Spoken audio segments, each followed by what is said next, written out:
Hey guys, how's it going? Uh, so just want to give you guys, um, just want to tell you guys what happened to me a couple of days ago with my car and how I got it fixed. So basically, I was at the park. Um, the car drove fine all day, and I parked it, went for a jog for about an hour, came back.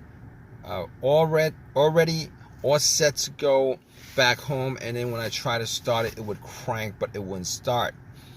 So it crank up each and every time I would try to turn the car on. It would crank, but it wouldn't start. So basically, I thought I thought it might have been the battery that was causing it, but I remember I changed the battery up about 6 months ago. Got the battery from Walmart. It was one of these value brand batteries. And you know what? I assumed that it was the battery. I was hoping it was the battery because that was one of the cheaper fixes. But regardless, I was kind of on the fence about it because the crank was very strong. Normally, it was a weak battery or a bad battery or a dead battery. That would be a kind of like a slow crank, a low crank, a slow crank, or it wouldn't start off. So I was thinking, turn on the headlights, went out, checked up beams, the headlights to see whether they were strong or not, just to give me, um, just to see where the batteries were at. So I went out, checked the headlights. The headlights were very, very strong, and at that point, I was thinking it probably wasn't a battery. So I popped the hood and looked at the battery just to see, because I thought that was the main reason for it. Terminals were a little bit corroded, and I remember last time I really didn't clean the terminals at all. There was a little bit of debris on the inside, whitish stuff, and I pretty much had a can of Coke in the car, poured it on the terminals, had it fizz up, oxidized, and took some napkins to clean it and popped it back in. They weren't loose, but they weren't super tight as far as the terminal was concerned. I was able to pop them out, pop them in, and I was hoping that would resolve the issue. Went back, tried to start it, it would crank again, it wouldn't start. At that point, I was pretty sure it probably was not the battery, but seeing as how I had a booster pack on me that I bought 6 months ago when I had that issue with the battery, and I haven't used it since. It was about 80% charged. Popped it on. Just want to just get the battery out of the way as far as it being the cause of it. I was hoping it would crank. It was hoping it would turn over. It did the same thing. It cranked. It wouldn't turn over. So at that point, I ruled out the battery being the cause of it. While I had the hood up, I was looking at the negative connection, which is the ground, which is the main ground wire. Looked at that, and you guys don't know what the ground wire is. It pretty much completes the circuit. All right, and the main ground wire is pretty much the negative cable, and that negative cable normally is pretty much connected to the frame of the car. So I checked that out, and it didn't look like it was that bad. It had some rust on it, but I didn't think it was that bad. Everything was connected well, and at that point, I pretty much ruled out the ground wire. I ruled out the battery. I ruled out the alternator, seeing as how I didn't think it was the alternator to begin with, because normally if it was a bad alternator, the car would have died out on the road while the engine was on.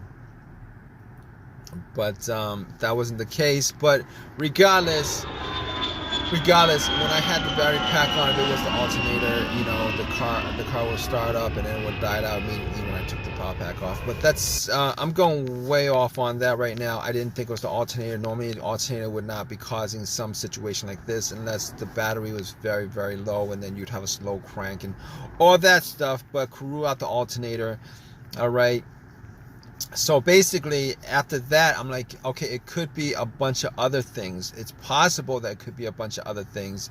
But then I realized there was no check engine light at all on, there's no check engine light at all on the dash. And I haven't had a check engine light in a long while on this car. I haven't had a check engine light in a long, long while on this car. So basically, at that point, I could pretty much rule out a bunch of other stuff that actually had a sensor connected to it, whether it be the mass airflow sensor that could cause it if that was an issue with that, throttle position sensor, camshaft, crankshaft, a whole bunch of stuff that has a sensor connected to it. I could pretty much rule that out. But here's what I did. I have a $20 OBD2 reader that I keep around in the car, and I've had it for a while. Okay, so in this situation, I was thinking, let's analyze this. Let's pretty much deduct what we need to deduct as far as causes of this, deductive reasoning as far as the causes of this. I'm like, there's a chance it might be the car's computer having issues for whatever reason. It's not connecting with the car itself. And I gotta rule that out. So I put the OBD2. And I know the OBD2 is normally not gonna tell me without a check engine light. Normally it's not gonna read anything. Well, it's gonna analyze everything and it's gonna put out readout, but it's not gonna tell you. Anyway, I put in the OBD2 and it scanned all the way through, gave me a readout. At that point, when it gave me a readout, I knew that there was no issues with any kind of communication issue with the car's ECU, the car's computer to the car itself, and obviously it came up with there's no codes whatsoever. Everything looked good. So just from doing that, I could rule out the car's computer being the issue.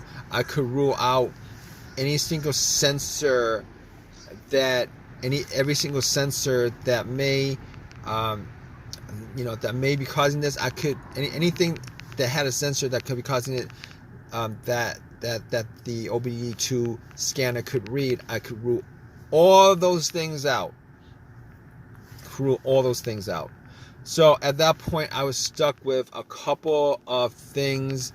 One of those things could be either a fuse, a relay, fuel pump filter, maybe the ignition switch, maybe the ignition cylinder. But here's the thing.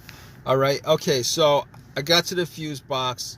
Okay. We're going down the list of things to look for. I go down to I get to the fuse box and checked out all the fuses to make sure there were no blown fuse. I did not have a fuse tester on me, so I tried to smell to see whether there was any kind of smell, any kind of burnt fuse, burnt smell, whatever. There was nothing like that. So I could kind of rule all of that out. Not that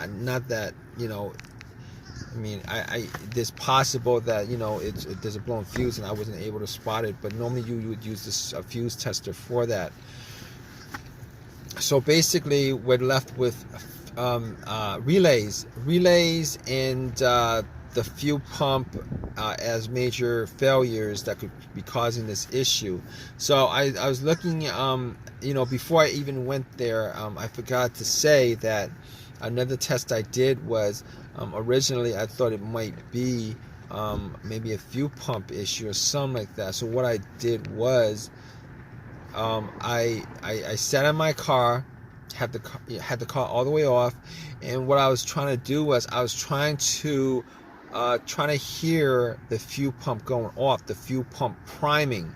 All right, so normally the best way to do that is if you had another person right next to where the fuel cap is, you take the fuel cap off where you put gas in, and you would listen while somebody turns the car to the on position. Now, it was just me, so I sat in my car with everything off, turn it to the on position, try to hear, listen for some kind of whizzing sound, motorized whizzing sound, and see if I could pick anything up. I wasn't able to pick anything up either way, whether there was a sound or not. So at that point, couldn't figure out exactly whether it was the fuel pump that was the issue. So obviously got to the relays, and you know, didn't notice anything different with the relays. So I actually, you know, just to test out the relay to see whether the relay might have had issues or something like that, I actually swapped another relay for that relay. I swapped it, you know. So when I swapped it, got back in the car, turned on, boom. When you know it, it actually cranked. It turned over. So at that point, I could, you know, rule out everything else, because that was the issue that was keeping the car from turning over. At that point, I knew it was the relay. All right, if it didn't turn over, it might have been something else, probably the fuel pump or whatever. Could be, you know, probably the fuel pump. But anyway, just to tell you how I fixed it, you know, went to AutoZone, got another relay, swapped it out, and haven't had a crank no start issue since. It turns over just fine. And you know, ever since that happened a couple of days ago, car's been driving fine. It's been turning over fine. It's been cranking over fine. Had no issues with it. So if you guys are in this situation, you know, you guys want to know, try to figure out what's causing that situation, what you guys, you know, just go down the list of what I went through on this video. As far as just eliminating stuff that could be causing it, there's a good chance that, you know, your problem could be caused by one of those, you know, one of those things. But in any case, hope you guys enjoyed this video. If you guys have any comments, please leave a comment in the comment section. Please subscribe. Please give me a thumbs up. I really appreciate it. Hope this has helped you guys out. All right, guys, take care.